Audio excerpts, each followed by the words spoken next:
the Tuttle Twins and the Food Truck Fiasco by Connor Boyack, illustrated by Elijah Standish. Tuttle Twins and the Food Truck Fiasco by Connor Boyack. Tigers. That's on here. Pull over, everybody!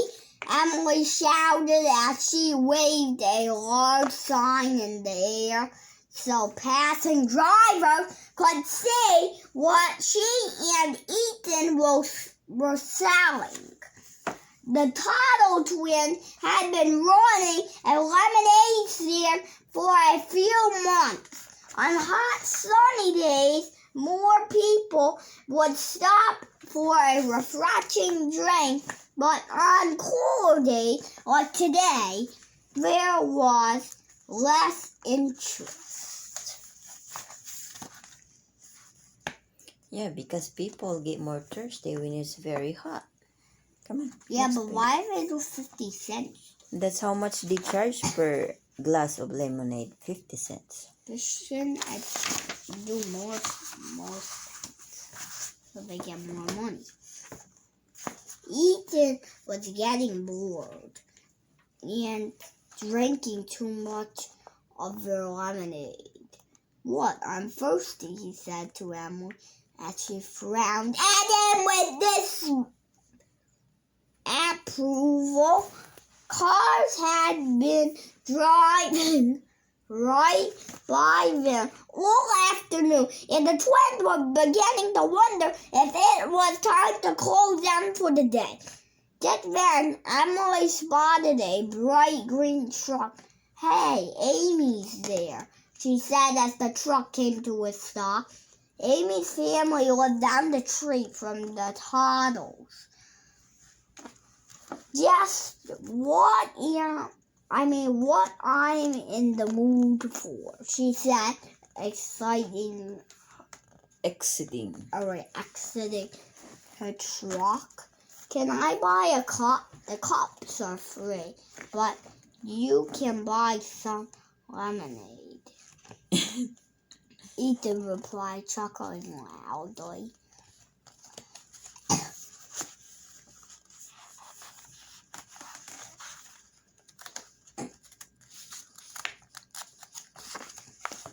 Emily handed Amy her cup of lemonade in exchange for 2 quarters.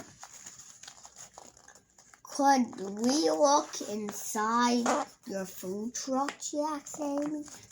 "I've always wanted to see what it's like." "You bet," Amy said. "It's like a kitchen on wheels." She let them explore the truck, and she heated up a couple slices of leftover pizza for them. Ethan was very curious and had lots of questions about Amy's business. "This is your job?" he asked. "How do you find all your customers?"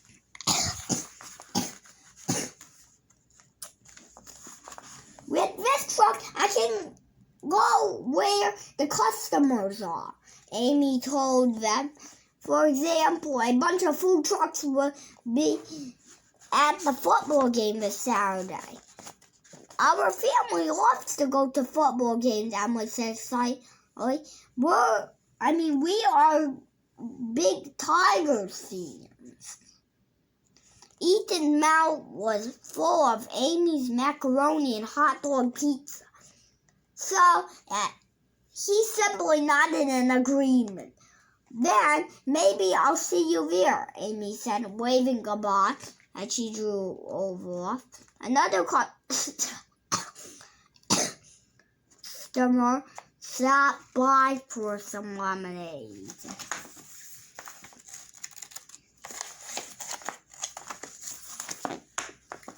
It wasn't hard for the twins to convince their parents to take them to the game that Saturday afternoon.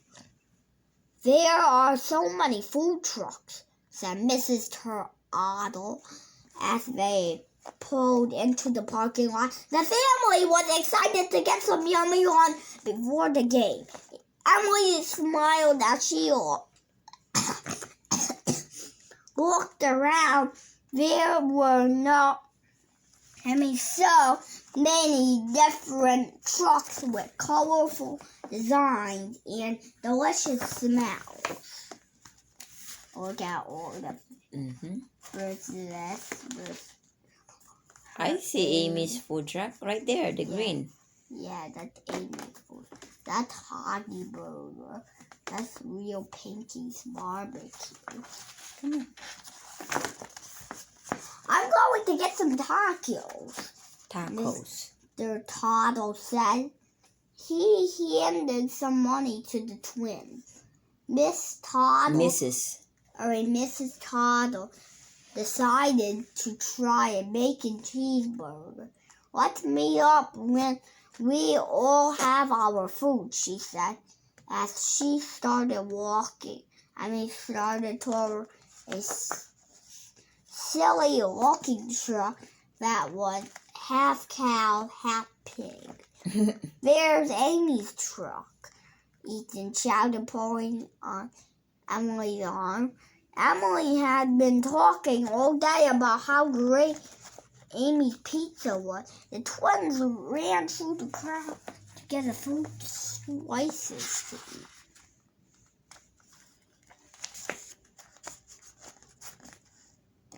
The twins had to later on. Amy's food truck was pretty popular. Well, they waited. They noticed a big for sale sign on the side of the truck. Amy, why are you selling your food truck? Asked Ethan once. It was very time. I thought you really liked your job. Amy's smile quickly disappeared, and she became sad. I really wish I could keep doing it, but I'm not making enough money, she replied. The twins were confused. But there are lots of people buying your pizza, Ethan said. So what's the problem? I wonder what's the problem. Well, the laws in our city make it really hard to own a food truck business that's profitable. Very good. Profitable. Meaning that it makes more money than it costs to operate. Amy showed the twins a paper that listed all of the laws food trucks had to follow. I have no idea why there are so many regulations, she said, but these rules are to blame for putting me out of business. I just learned that one of the rules won't let me bake my fresh dough unless I buy a really expensive oven, like the ones in a normal restaurant. Amy added, it would cost away too much money to put one inside my truck. Doesn't your kitchen work fine the way it is, Ethan asked? Why would they make a law like that? As Amy shrugged her shoulders. Emily pointed to the neighboring food truck. Maybe one of the other food truck owners knows, she said.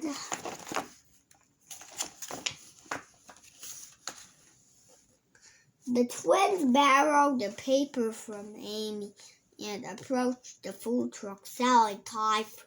Excuse me, may we ask you a question about this? Ethan asked the owner. The man next to her suddenly got very angry and shouted some more in his native language.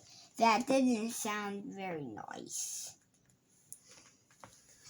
Please excuse my husband, the woman said. We worked very hard to provide for our family, but these laws might put us out of business. She explained that they felt it was unfair to require food trucks to obey all these extra regulations when normal restaurants didn't have to.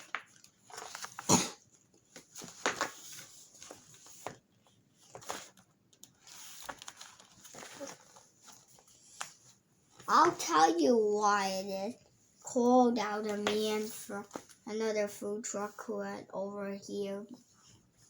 The guy who owned the Big Barbecue restaurant is good friends with the mayor. It's protectionism. The twins looked over to me, who also sold barbecue. What do you mean? Asked Emily curiously. What's the protectionism? I can make better food than Bob, and for a better price, he said. Of course, Bob doesn't like that, so he got his friends in government to make laws that protect his business by making it more difficult for mine. That's the protectionism. Blue and red lights flash on the cloud made a way for a Go. Blue and red lights flashed suddenly. The cloud made way for a police car that stopped in front of the taco truck where Mr. Tuttle was. The police officer said that all the food trucks had to leave once the game was over and never return. But nobody has complained, protested the taco truck owner. Nobody has gone sick or had any problems with my food. Yeah, that's not fair. Why would the police do that? I'm just doing my job, said the police officer. If you don't like the law, try to get the city council to change it, he said. The police officer handed out a new paper with the new law saying the food trucks couldn't sell food within 2,000 feet of a restaurant. That meant no selling at the stadium since it was close to Big Barbecue. You see that? They're trying to protect Big Bob Barbecue's restaurant. That's why it's called protectionism. Yeah, and she don't. But that doesn't make sense, right? Yeah, that doesn't make sense. She didn't even say she don't like the law, and then they're annoying her. Come on. We're not police, we're like a robbers. That doesn't seem fair, Mr. Tuttle remarked. The food truck owners are just trying to make an honest living. They aren't hurting anyone, but the city council and its laws are hurting people, said a young man nearby. I'm Jared. I actually own 3 of these food trucks.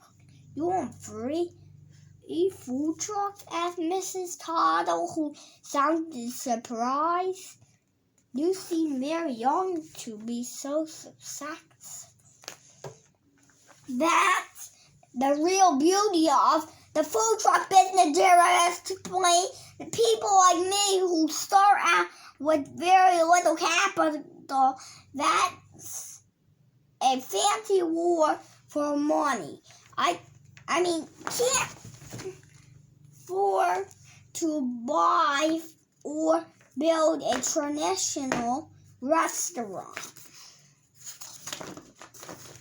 But because a food truck costs less than a building, he said, I can offer great food for a better price than the big restaurant.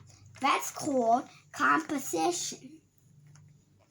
Mr. Tuttle explained to the twins. Each business tries hard to make the best food for the lowest price in order to get more customers and make more money. Exactly, Jerry replied. My first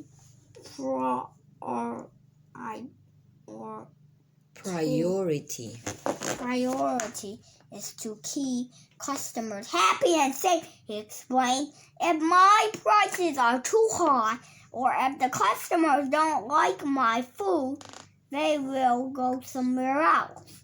But the worst thing to happen would be if my food made someone sick. They would tell their friends, and my business would suffer.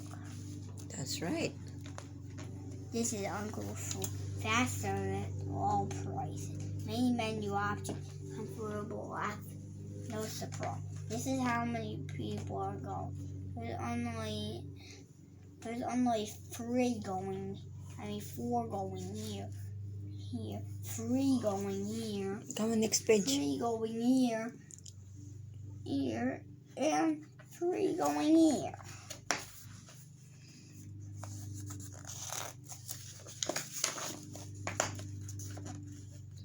And now look what happened to the connection.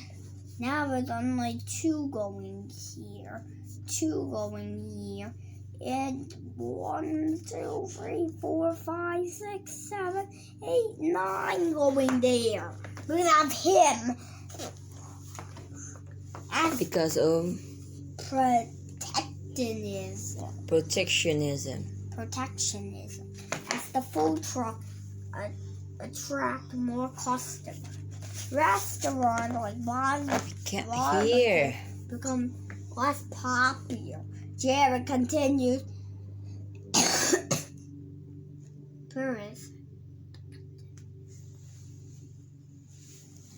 But instead of lowering his prices or making better food, Bob used protectionist laws to beat his competition.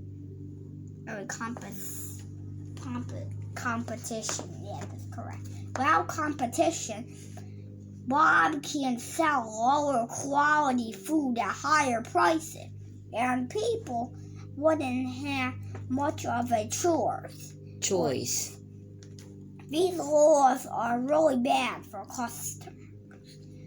Mrs. Tuttle also pointed out that the government often claims these laws protect customers, but they actually just help Bob's big barbecue, she said. That's right, Jerry replied, smiling. I need to care for my customers in order to stay in business. That's why I pay experts to test the cleanliness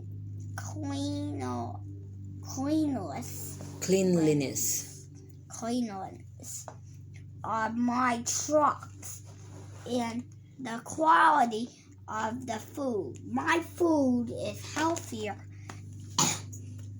and safer than what you might buy in many restaurants, he added. I don't need the city council to tell me how to run my food trucks. We shouldn't have to follow these unfair rules or pay extra fees, he said, pointing to the other food truck.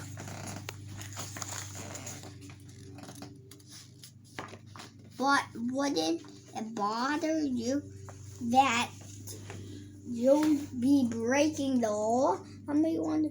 Look, we'll fight Tiger here, right, Jared asked.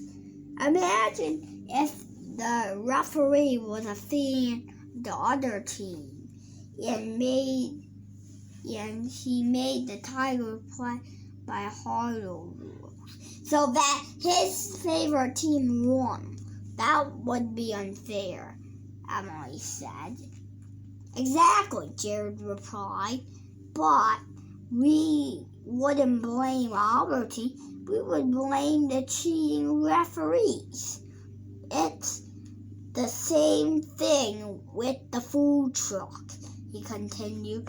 The city council is hurting businesses like mine in order to help the other team win. In this case, restaurants like Bob's Big Barbecue. Right, hold on.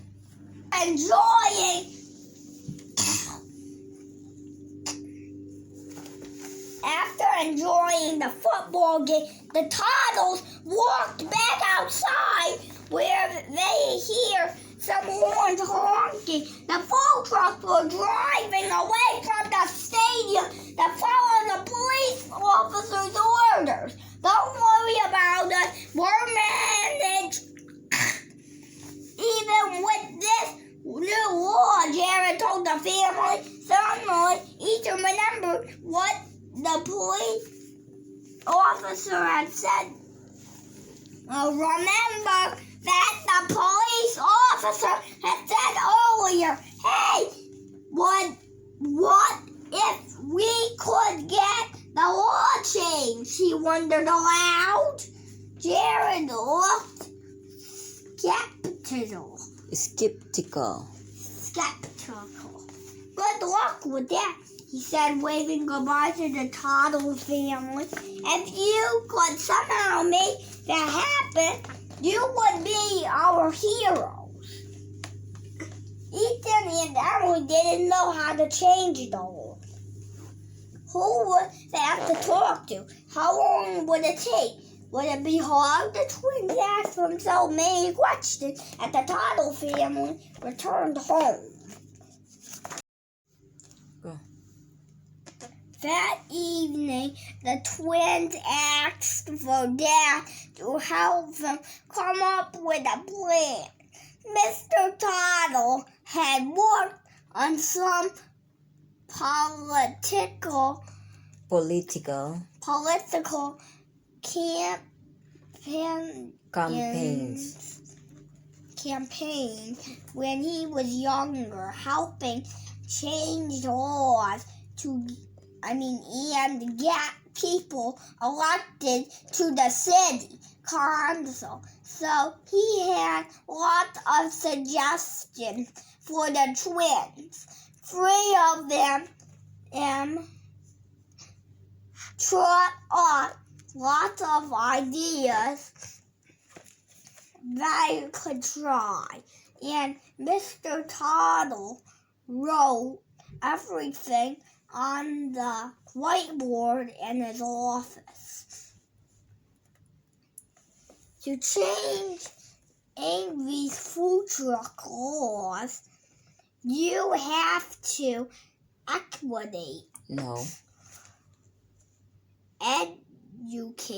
educate. That's what they said after. People. He explained, and to do that, you have to get their attention. Soon, the plan was complete.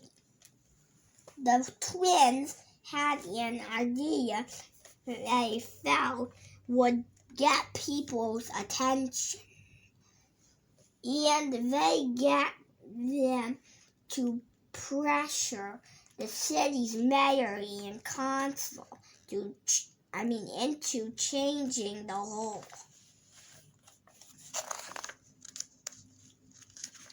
The twins spent the next several days planning for the event, Food Truck Friday, calling each food truck owner and designing flyers to help spread the word.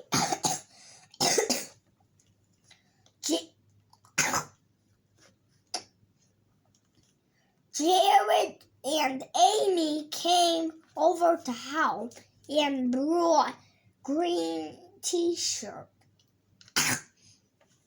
and buttons for their friends and customers to wear to show their support.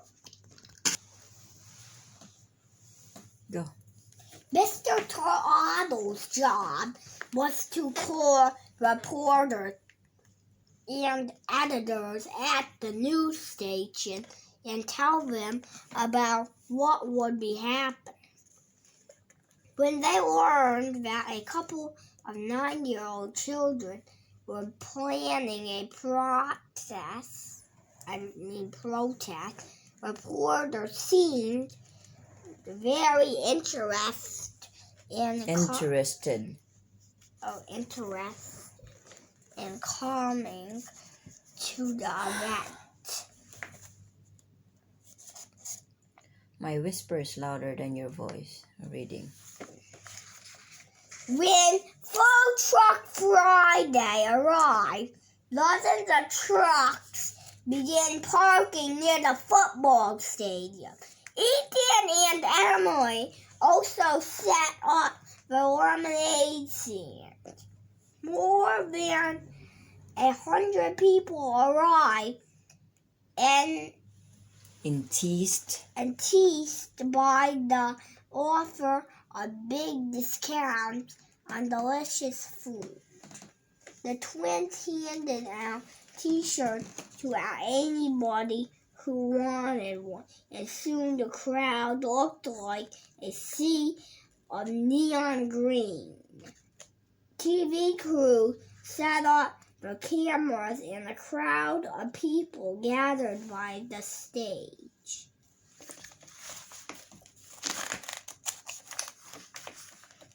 I didn't have to shut my business down because of spoiled food or a lack of customers, Amy told the reporters.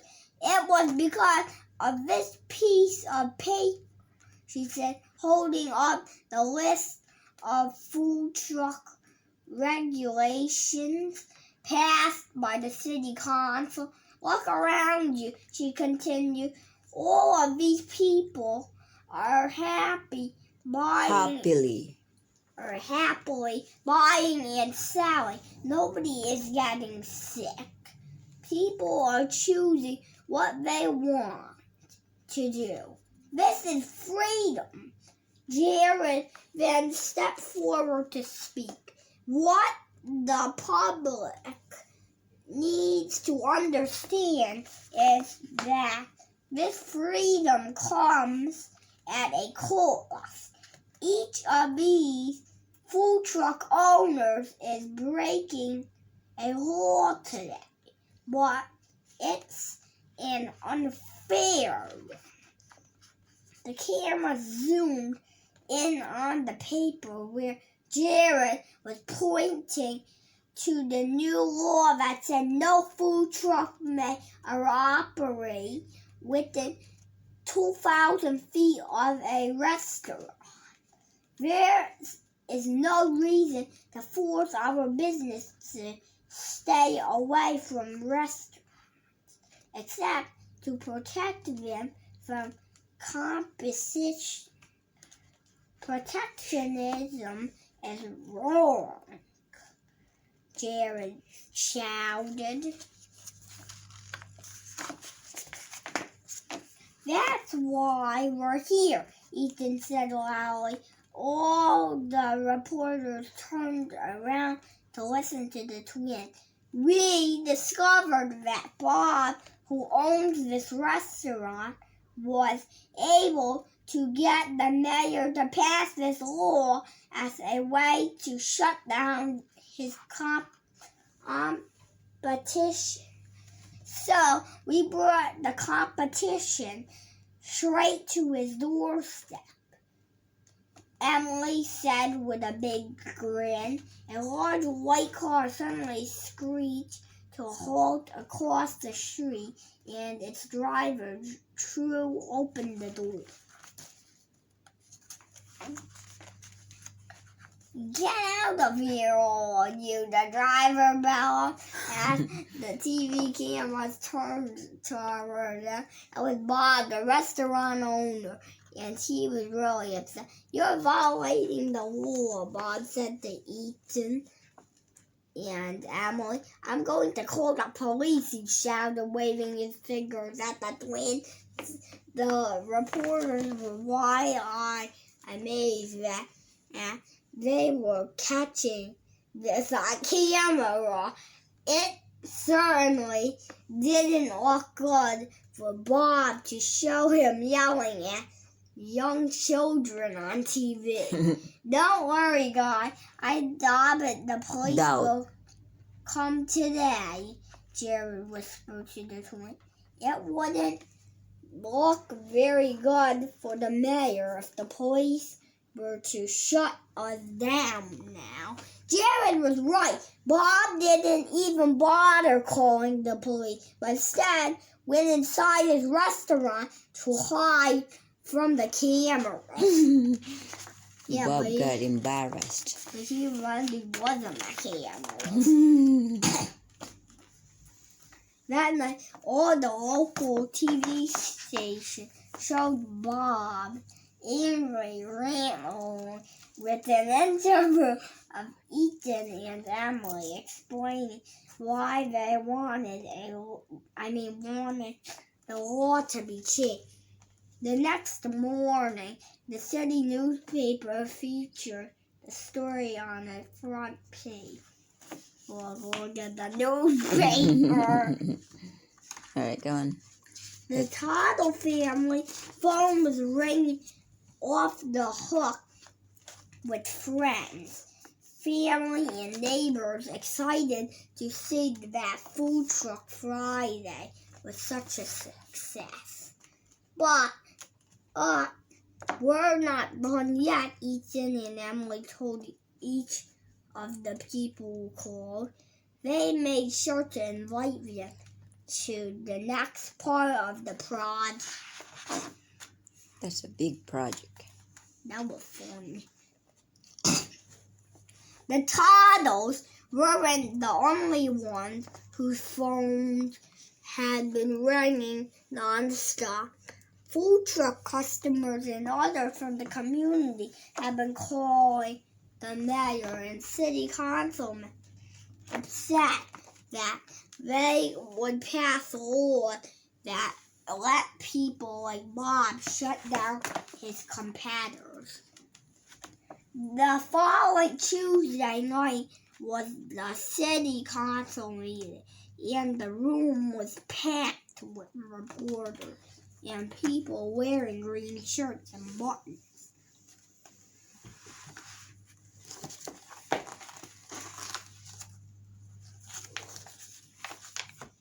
Go ahead.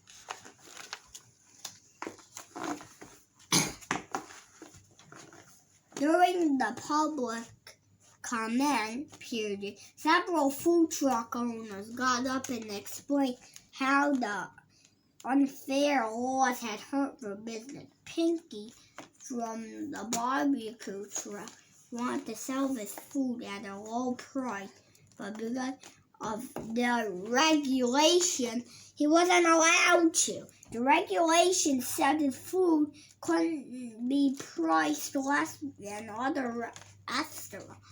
The couple from Bang Bang Noodles wanted to have their daughter help them work in the family business, but were afraid the police would find them. One of the regulations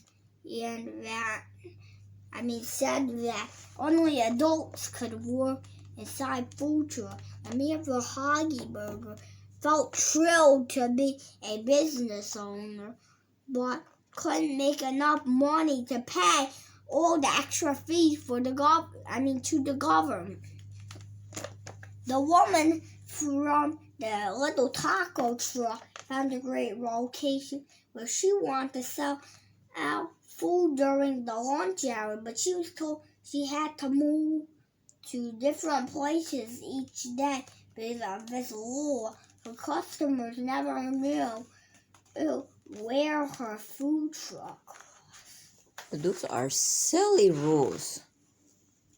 Confusing. Why would they make such law like that. That's confusing. But then nobody can find the food truck. They know it's in that place, so they drive all the way there. But it's not unfair to the customer. Come on. They have to move really, and then they go there, and then they have to go all the way to another place. Come on. Finally, the Tuttle Twins approached the podium. My brother and I have a lemonade stand, Emily told the elected officials.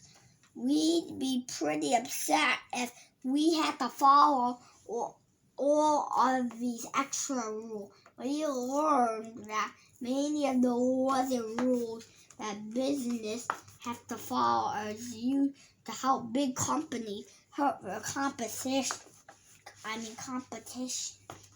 These are called protectionist laws. Ethan added, reading his notes. And that's what the laws on this paper are, he said, holding up the list of food truck regulations. It's not fair, so it has to stop. You need to repel them and treat these businesses fairly, like any other restaurant. That's right. And this is them, and this is all the other people again, and this is everybody else. The mayor and the council members looked really embarrassed. Now everyone knew what had happened, and how the mayor and Bob had hurt these businesses. The mayor wanted to avoid the news reporters and not say anything. So after the council voted to repel the unfair food truck law, he ended the meeting and quickly left. Cheers erupted throughout the building, and food truck owners rushed around Ethan and Emily to congratulate and thank them for saving their business. Jared and Amy lifted them into the air in celebration. The crowd worked its way outside, where there was a special surprise. What's the surprise? Come on. Mr. and Mrs. Tuttle had set up the twins' lemonade stand outside the city hall, where a long line of customers eagerly awaited. 3 cheers for the Tuttle Twins, Amy shouted, as the crowd raised their glasses of lemonade to celebrate the hard work and accomplishment of Ethan and Emily. Oh, that was such a big word. Awesome job. Aren't they getting any money now? Yes, they're selling a lot of lemonade. See all those customers that reward them by buying some of their lemonades? Oh, the laws got repealed. They succeeded. Woohoo! The end.